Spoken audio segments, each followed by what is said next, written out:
Don't Stand Close to Me, Chapter 3. We stood at the door, giving each other goodbye hugs. There was a lot of drama going on, but I wasn't totally sure why. It was just 3 weeks, not forever. While I was hugging people, I couldn't help but think about the circles I had drawn on the whiteboard. If somebody did have the virus already, then a whole bunch of other people were going to be infected now. But I didn't want to be rude. These were my friends. Reese and I headed across the schoolyard, our backpacks filled with books. We had grabbed as many as we could. Up ahead, Isaac was playing a game of 3-on-3 with the guys. The game looked like a hybrid of basketball, football, and wrestling. Between the shoving and the name calling, you would have thought they really didn't like each other if you didn't know they were friends. As we got closer, the ball went flying and Noah chased after it. Are you walking home with us? Reese asked Isaac. He usually did, since we all lived so close to each other. We are almost finished. 2 minutes and we are gone, I said. He turned to his friends. Is anybody keeping score? I thought you were, Darius replied. Okay, in that case, how about whoever gets to 6 points first wins? Mrs. Reynolds came around the corner of the school. She was always outside for our arrival, lunch, and dismissal. She came toward us. I gave Reese a little nudge so she would notice her.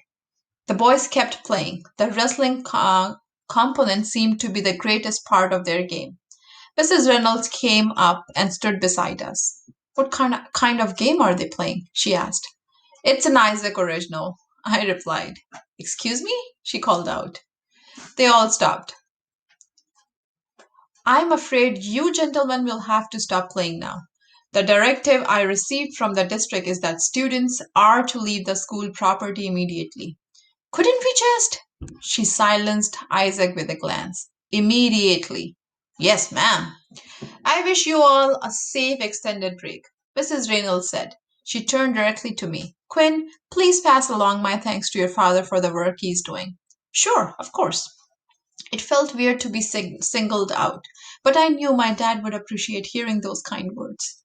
Mrs. Reynolds left, and Reese and I started to walk home, not waiting for the boys to say their goodbyes.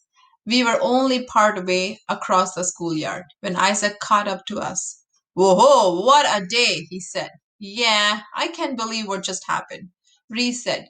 My parents didn't mention any of this to me. Reese's mother taught at the local high school, and her father was an elementary school teacher. I can, Isaac replied.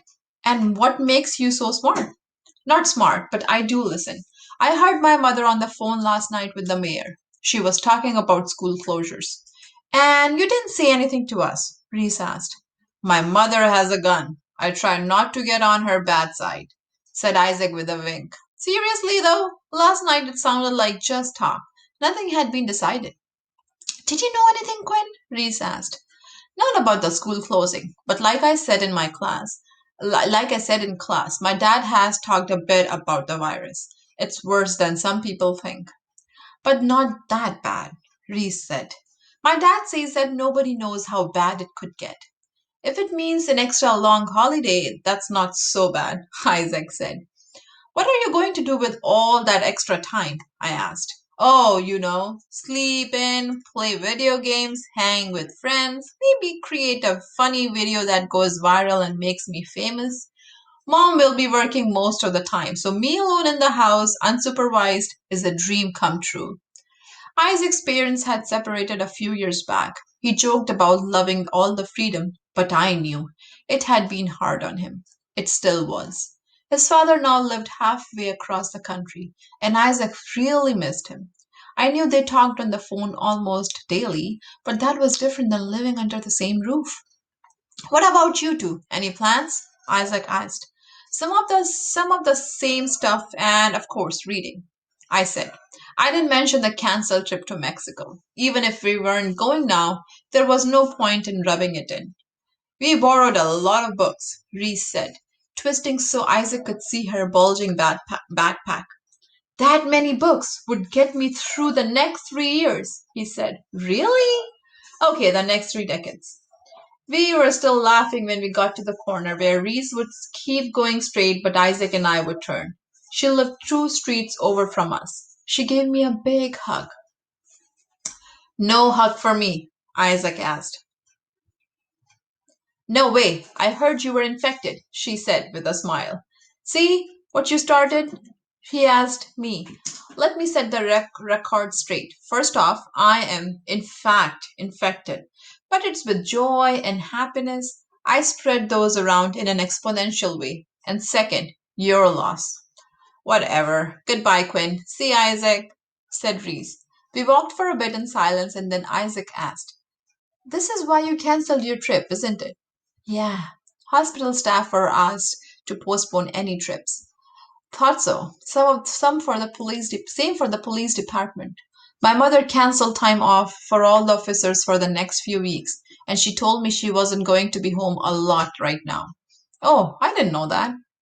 I think they're being a little paranoid, Isaac said. Better safe than sorry. Yeah, yeah, and look before you leap, and safety first, and safety always, and the grass is always greener on the other side. I didn't want to get into this discussion. My dad had plenty to say about people who weren't taking this seriously. I don't think the last saying of yours works. It depends on how high the fence is. You could get hurt if you fell. Okay, whatever you say. See you later. I started up my driveway. See you tomorrow, Queenie, he said. 3 weeks off, he added, pumping his fist in the air. Woohoo!